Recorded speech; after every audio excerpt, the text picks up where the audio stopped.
ہر ابتدا سے پہلے ہر انتہا کے بعد ذات نبی بلند ہے ذات خدا کے بعد، دنیا میں احترام کے قابل ہیں جتنے لوگ، میں سب کو مانتا ہوں مگر مصطفیٰ کے بعد۔ سامعین و ناظرین، افطار کی بابرکت نشریات آخری اختتامی پروگرام، اور یقیناً بڑا خوبصورت مہینہ سحر و افطار کی برکتیں ہم لوگوں سے جدا ہو رہی ہیں۔ 29 رمضان المبارک، اور ہو سکتا ہے کہ آج کا دن ہی چاند رات ہو، یا کل عید ہو، یا پرسوں عید ہوگی۔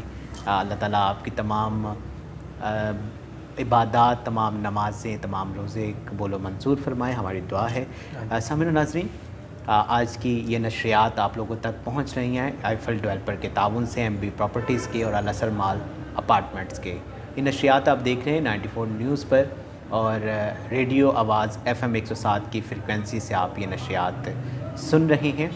اور آپ کے ہمارا رابطے کا نمبر 0546 502 107، اور وہ ایڈریس جس پر آپ اپنے خطوط لکھ سکتے ہیں وہ ہے سلطان پلازا، 2nd فلور، جرمن چوک، منڈی بہاؤالدین۔ سامعین و ناظرین، آج ہمارے ساتھ موجود ہیں، آج کی اس افطار نشریات کی زینت بنے ہیں مولانا محمد ظفر اقبال فاروقی صاحب۔ مولانا صاحب کیا حال ہے آپ کا؟ ٹھیک ہے۔ اور ہمارے ساتھ موجود ہیں حافظ اسد شوکت صاحب، کل کی ٹرانسمیشن میں بھی ہمارے ساتھ ہیں۔ حافظ صاحب کیا حال ہے؟ ٹھیک ہے جی الحمدللہ، اللہ کا۔ اور آج ہمارے ساتھ موجود ہیں جو یکم رمضان المبارک سے ہمارے ساتھ نشریات کرتے رہے ہیں، مولانا کاشف ایڈوکیٹ صاحب۔ مولانا صاحب کیا حال ہے آپ کا؟ ٹھیک ہے۔ کیسے گزر رہے ہیں بھئی آپ کے روزے؟ آپ کافی ناگے ہو رہے ہیں آپ کے۔ تو ہمارے روزے گزر گئے ہیں، ناگے بھی ہو ہی گئے الحمدللہ۔ پتہ نہیں چلتا کہ پہلا پروگرام نے سحری کا کیا تھا، ایسے ہی ہے، اور آج ہم شروع میں ہم سحری افطاری کے دونوں پروگرامز کرتے رہے، اور ہو سکتا ہے آج ہمارا آخری پروگرام ہو۔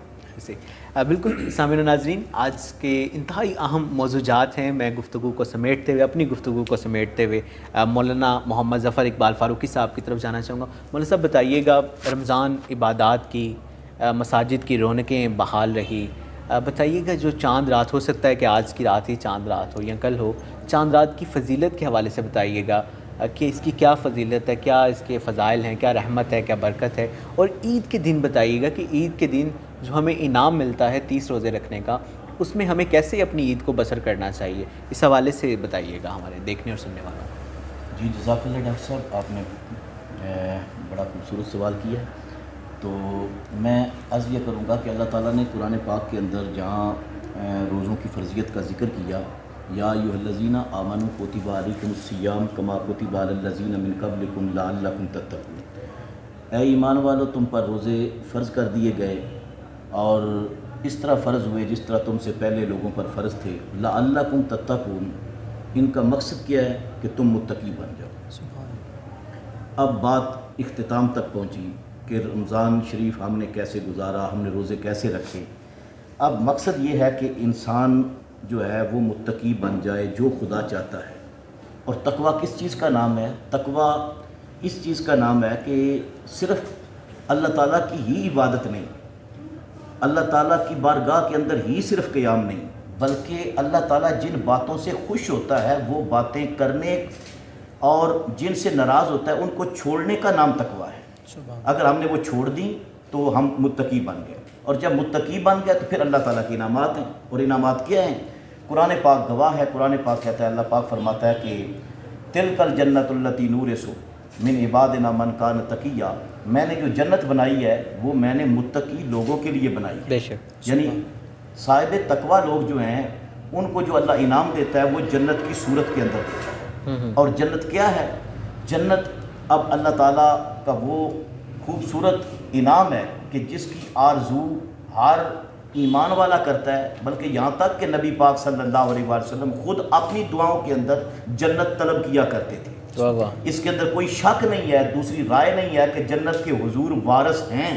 کیوں؟ اللہ تعالیٰ نے جو جنت بنائی ہے، اگر متقی کو وارث بناتا ہے تو نبی پاک صلی اللہ علیہ وسلم کے صدقے میں بناتا ہے۔ حضور تو پہلے ہیں، لیکن ایک حضور نے ہمیں تربیت دی ہے، ہماری تربیت کی ہے۔ تربیت کیا کی ہے کہ اللہ سے جنت طلب کیا کرو، اور سرکار نے فرمایا کہ جب بھی رب سے جنت طلب کرو تو اس سے جنت الفردوس طلب کیا کرو۔ یعنی جنت کا جو اعلیٰ مقام ہے نا، اعلیٰ درجے کی جنت، وہ مانگا کرو. صرف رب سے صرف جنت کا سوال نہ کیا کرو بلکہ جنت الفردوس مانگا کرو. اب یہ بھی دیکھیں کہ اتنی حضور کی رحمت ہے. بندہ گناہ گار سے گناہ گار کیوں نہ ہو، بندہ پہلے دن مسجد میں آیا ہے، بندہ آج اس نے توبہ کی ہے، تو اللہ سے جب جنت طلب کر رہا ہے تو حضور نے فرمایا پھر بھی جنت الفردوس ہی مانگو.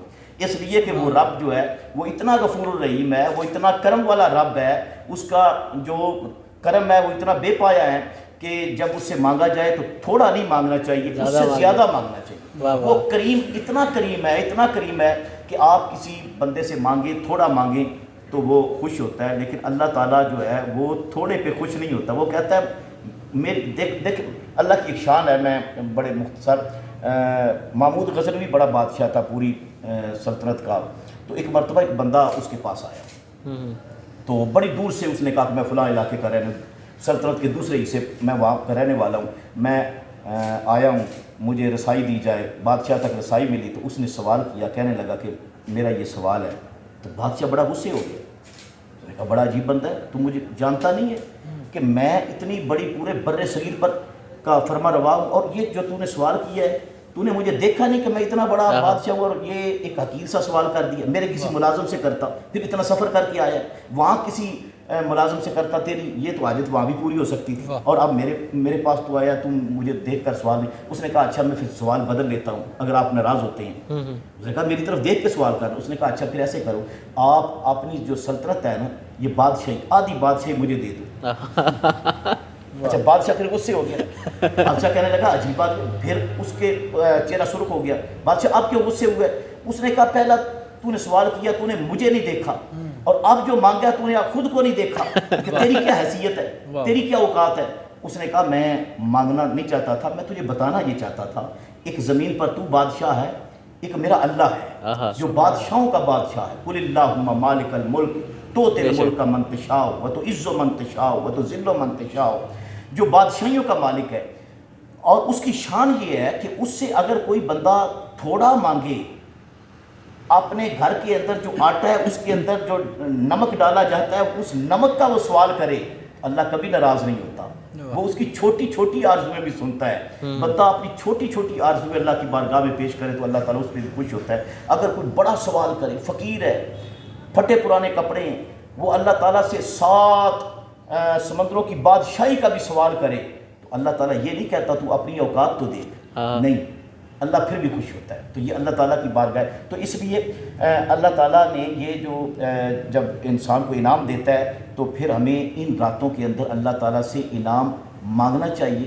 اور یہ راتیں بہت زیادہ اب لمحات جو ہیں یہ بڑے اہمیت والے ہیں. ان کے اندر ہم اللہ تعالیٰ سے مانگیں، بخشش مانگیں، اپنے لیے مانگیں، رحمت مانگیں، اولاد کے لیے مانگیں، اپنے ملک کے لیے مانگیں، اپنے رزق کے لیے مانگیں، آپ جنت مانگیں، آپ دنیا کی بھلائی مانگیں، آخرت کی بھلائی مانگیں. ان لمحات کے اندر جو چاہتے ہیں وہ اللہ تعالیٰ سے لازمی مانگنا چاہیے. اور اگر نہ مانگا جائے، دنیا میں جس سے مانگیں وہ بندے ناراض ہو جاتے ہیں، آپ ایک بار مانگے تو، لیکن اللہ کی ذات وہ ذات ہے جس سے جتنا مانگو اللہ خوش ہوتا ہے. وہ مانگنے والے کو پسند کرتا ہے، وہ اپنے دربار میں سوال کرنے والے سوالی پر خوش ہوتا ہے. تو اس لیے یہ جو لمحات ہے آپ نے سوال کیا ہے تو ان کے اندر ہمیں اللہ تعالیٰ کی بارگاہ سے بہت زیادہ مانگنا چاہیے اور طلب کرنا چاہیے. باقی آپ نے کہا کہ عید کے بارے میں آپ کا سوال ہے. تو عید جو ہے نا، عید کسے کہتے ہیں؟ عید خوشی کا نام ہے. خوشی. اور حقیقی خوشی کسے ہوتی ہے؟ حقیقی خوشی اسے ہوتی ہے جس نے رمضان شریف اللہ تعالیٰ کی عبادت کے اندر گزارا ہے. بے شک. جب بھی روزے دار روزہ افطار کرتا ہے، نبی پاک صلی اللہ علیہ وسلم کی حدیث پاک ہے، حضور نے فرمایا کہ روزہ دار جب روزہ افطار کرتا ہے اس کے لیے 2 اجر ہیں. ایک تو وہ خوشی ہے جو اس کو افطاری کے وقت ہوتی ہے، اور ایک اللہ تعالیٰ کا دیدار ہے، اللہ تعالیٰ کی زیارت ہے.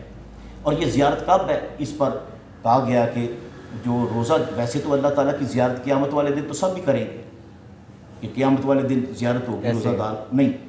کہتے ہیں کہ قیامت والے دن تو سب کریں گے. روزہ دار کی خصوصیت یہ ہے کہ مرنے سے پہلے اللہ تعالیٰ کی زیارت کرے گا.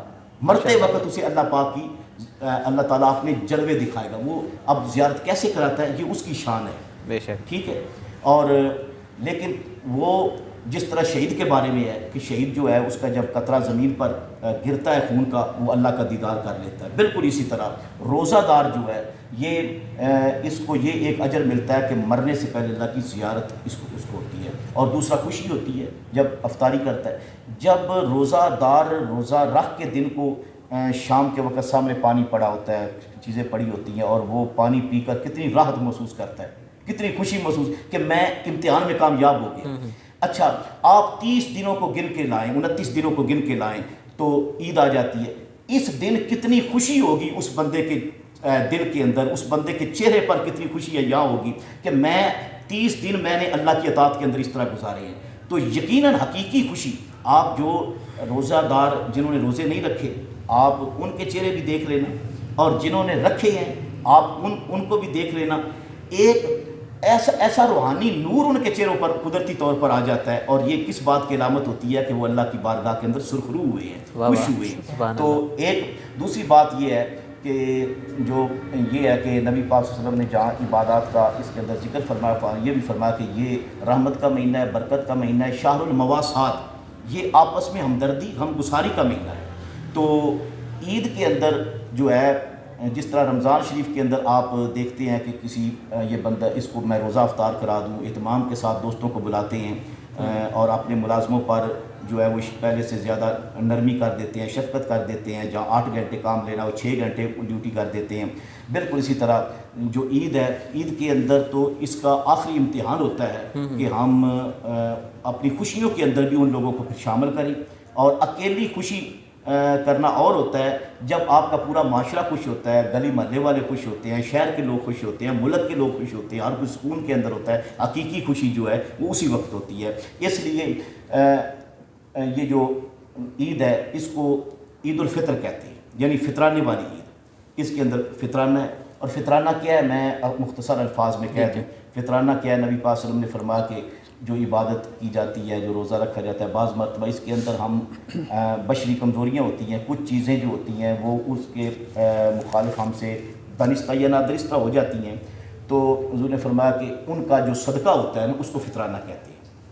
اس کے اندر جو کمی بیشی رہ جاتی ہے وہ جب آپ صدقہ فطر ادا کرتے ہیں، دیکھیں نا روزہ اللہ کے لیے رکھا تھا، لیکن اب کیا ہے کہ اگر کوئی کمی بیشی رہ گئی ہے تو اس کی مخلوق کو خوش کر لو، اب اس کی مخلوق کو خوش کر لو، اللہ پھر راضی ہو جائے گا، وہ چیزیں ساری معاف کر دے گا، ٹھیک ہے۔ تو اس کو فطرانے والی عید کہتے ہیں کہ باقی لوگوں کو۔ اب فطرانہ کیا ہے؟ یہ فطرانہ یہ ہے کہ ہر صاحب اس پر ایک نصاب ہے، جس طرح زکوٰۃ کا نصاب ہے نا وہی بالکل نصاب ہے، لیکن اس کے اندر فرق ہے، زکوٰۃ کے اندر اس کے اندر فرق ہے۔ فرق یہ ہے کہ زکوٰۃ فرض ہوتی ہے 1 سال کے بعد، کہ آپ وہ صاحب نصاب ہیں، 1 سال وہ مال آپ کے پاس محفوظ رہا تو آپ زکوٰۃ فرض ہوگی، لیکن اس کے لیے سال گزرنا ضروری نہیں ہے۔ اگر عید والے دن آپ کے پاس اتنے پیسے آ گئے ہیں، پہلے آپ فقیر تھے تو عید والے دن اتنے پیسے آ گئے ہیں تو اب آپ کو فطرانہ ادا کرنا ہے۔ اور فطرانہ جو ہے وہ ہر بالغ کا بھی ہے، نابالغ کا بھی ہے۔ اس طرح کہ اگر اس دن بچہ پیدا ہوا ہے تو فطرانہ آپ نے اس کا بھی ادا کرنا ہے، ٹھیک ہے۔ یہاں تک کہ اگر آپ کے گھر کے اندر کوئی مہمان آیا ہے اور اس نے فطرانہ ادا نہیں کیا ہوا، اس دن ذمہ داری آپ کی ہے، آپ نے اس کا بھی فطرانہ ادا کرنا ہے، اور اس سے پوچھنا ہے کہ تو نے فطرانہ ادا کیا یا نہیں کیا۔ اگر اس کو کر کے آیا تو الگ بات ہے، ہو گیا ہے، پھر نہیں کرنا۔ اگر وہ فطرانہ ادا کر کے نہیں آیا تو آپ نے اس کا بھی فطرانہ ادا کرنا ہے۔ اور فطرانہ کس کو دینا ہے؟ جو مصارف زکوٰۃ والے کے ہیں وہی فطرانے کے مصارف ہیں، آپ نے ان لوگوں کو فطرانہ ادا کرنا ہے۔ اور اس وقت جو پورے ملک کے اندر ہمارے فطرانے کا جو اعلان ہوا ہے، مفتی منیب الرحمان صاحب جو ہمارے رویت العال کمیٹی کے چیئرمین سابقہ تھے، وہ مفتی اعظم ہے پاکستان کے، تو ان کے اور دیگر جتنے بھی ہمارے دارالفتاء ہیں ان میں 170 روپے جی ایک بندے کا فطرانہ رکھا گیا ہے۔ یہ کم از کم ہے یہ۔ اچھا، کیونکہ لوگوں کی جس طرح لوگوں کے سٹیٹس الگ الگ ہیں زندگی گزارنے کے، تو اسی طرح عام بندہ جو ہے اس کے لیے یہ اتنا ہے۔ اور اس کا جو حساب ہوتا ہے وہ یہ ہوتا ہے کہ 2 کلو جو گندم ہے مارکیٹ کے اندر جو آپ کھاتے ہیں اس کی جو رقم ہوتی ہے وہ آپ نے ادا کرنی ہوتی ہے۔ لیکن اگر آپ صاحب ثروت ہیں تو آپ گندم کی جگہ اتنی مقدار جو ہے وہ جو کی لگا لیں. اگر اور زیادہ آپ کا اسٹیٹس اپر ہے وہ تو ہر بندہ جانتا ہے, خود جانتا ہے, ایسے ہی ہے, کسی کو بتانے کی ضرورت نہیں ہے, تو وہ پھر وہ کشمش کر لے, ٹھیک ہے, اور کھجوریں کر لے, کھجوروں کے بعد اگر اور بلند ہے پھر وہ کشمش کر لے, ٹھیک ہے.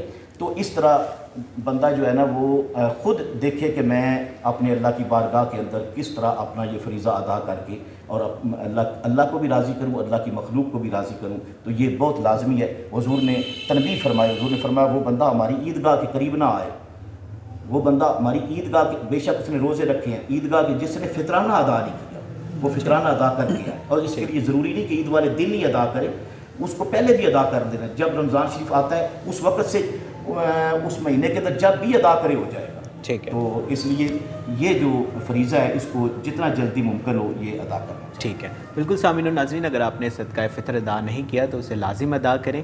اور بالکل مختصر سا وقت ہے, میں چاہوں گا کہ حافظ اسد شوکت صاحب بارگاہ رسالت میں گلہائے عقیدت پیش کریں, اس کے بعد مولانا کاشف ایڈوکیٹ صاحب کی طرف چلیں گے. دلوں سے غم مٹاتا ہے محمد نام ایسا ہے, دلوں سے غم مٹاتا ہے محمد نام ایسا ہے, نگر اجڑے بساتا ہے, نگر اجڑے بساتا ہے محمد نام ایسا ہے. انہی کے نام سے پائی فقیروں نے شہنشاہی, انہی کے نام سے پائی فقیروں نے شہنشاہی, خدا سے بھی ملاتا ہے, خدا سے بھی ملاتا ہے محمد نام ایسا ہے. محبت کے کنول کھلتے ہیں ان کو یاد کرنے سے, محبت کے کنول کھلتے ہیں ان کو یاد کرنے سے, بڑی خوشبوئیں لاتا ہے محمد نام ایسا ہے. اور مدد حاصل ہے مجھ کو ہر گھڑی شاہ مدینہ کی, میری بگڑی بناتا ہے محمد نام ایسا ہے. اور میں فخری فکر دنیا آخرت سب بھول جاتا ہوں, مجھے جب یاد آتا ہے، مجھے جب یاد آتا ہے محمد نام ایسا ہے، نگر اجڑے بساتا ہے محمد نام ایسا ہے۔